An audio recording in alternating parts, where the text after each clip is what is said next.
Hello hello ಹೇಳಿಮ್ಮ. ಗುರುಜಿ, ನಾ ಹೇಮಾ ಅಂತ ಕೊಲ್ಲಾಪುರದಿಂದ ಮಾತಾಡೋದು. ಹೇಳಿಮ್ಮ. ನಾನು 14 ವರ್ಷದಿಂದ ಒಂದು ದತ್ತಾತ್ರೇಯ ಪೂಜೆ ಮಾಡಿದೆ ಗುರುಜಿ. ರಾಮ್ ರಾಮ್. ಅವರು ನೀವು ಹೆಣ್ಣು ಮಗಳು ಮಾಡಬಾರ್ದಂತ ನನ್ನ ಬಿಡಿಸಿಬಿಟ್ರು. ಅಪ್ಪ ಯಾಕಂತೆ? ಹಾ ಗುರುಜಿ. ಯಾಕೆ ಮಾಡಬೇಡ ಅಂದ್ರು? ಹೆಣ್ಣು ಮಗಳಂತ, ನಾನು ಹೆಣ್ಣು ಮಗಳು ಮಾಡಬಾರ್ದಂತ. ಯಾರಮ್ಮ ಹೇಳಿದ್ದು? ಇವಾಗ 14 ವರ್ಷ ನಾ ಮಾಡಿದೆ, ಅವಾಗ ಏನು ಇದ್ದಿದ್ದಿಲ್ಲ ಗುರುಜಿ. ಹಾ, ಈಗ ಮಾತ್ರ ಹಂಗ ಹೇಳಿ ನಾನು ಬಿಡಿಸಿಬಿಟ್ರು ಅವರು. ಏನು ಬಿಡೋ ಅಂತ ಅವಶ್ಯಕತೆ ಇಲ್ಲ ತಾಯಿ, ಆರಾಮಾಗಿ ಮಾಡಿ ನಿಮ್ಮ ಕೆಲಸ ನೀವು ಮಾಡಿ. ದತ್ತನ್ನ ಹೆಣ್ಮಗಳು ಗಂಡು ಮಕ್ಕಳು ಅಂತ ಬೇರೆ ಬೇರೆ ಮಾಡ್ಕೊಂಡು ಏನ್ ಪರವಾಗಿಲ್ಲ. ನಾನು ಒಂದು ಗಿಡದ ಬುಡಕ್ಕೆ ಒಂದು ಮಾದೇವನ್ ಗುಡಿ ಕುಂದ್ರಿಸಿದ್ದೀನಿ ಮೂರ್ತಿ, ಅದನ್ನ ನಾ ಮಾಡ್ತಾ ಇದ್ದೀನಿ. ದತ್ತನ್ ಬಿಡಿಸಿಬಿಟ್ರು ಗುರುಜಿ ಅವರು.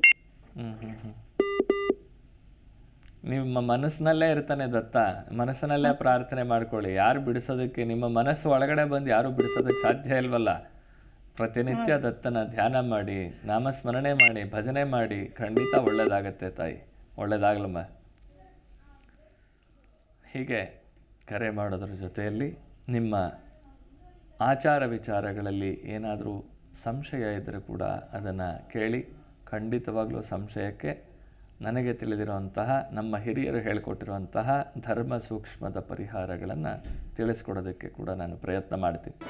ಜಿ ಕನ್ನಡ ನ್ಯೂಸ್ ಈಗ ನಿಮ್ಮ ಮನೆಯಲ್ಲೇ ನೋಡಿ. ಎಲ್ಲ ಕೇಬಲ್ಗಳಲ್ಲಿ ಈಗ ಲಭ್ಯ. Sun Direct 292, Jio TV 1334, U digital 162, city cable 51, GTPL 17, Abhishek cables 821, Rockline telecommunication 51, Shri Basaveshwara number 60, Vinayaka digital number 53, in digital number 896ರಲ್ಲಿ. ನಿಮ್ಮಿಸ್ತದ ಜಿ ಕನ್ನಡ ನ್ಯೂಸ್ ನೋಡಿ ಆನಂದಿಸಿ.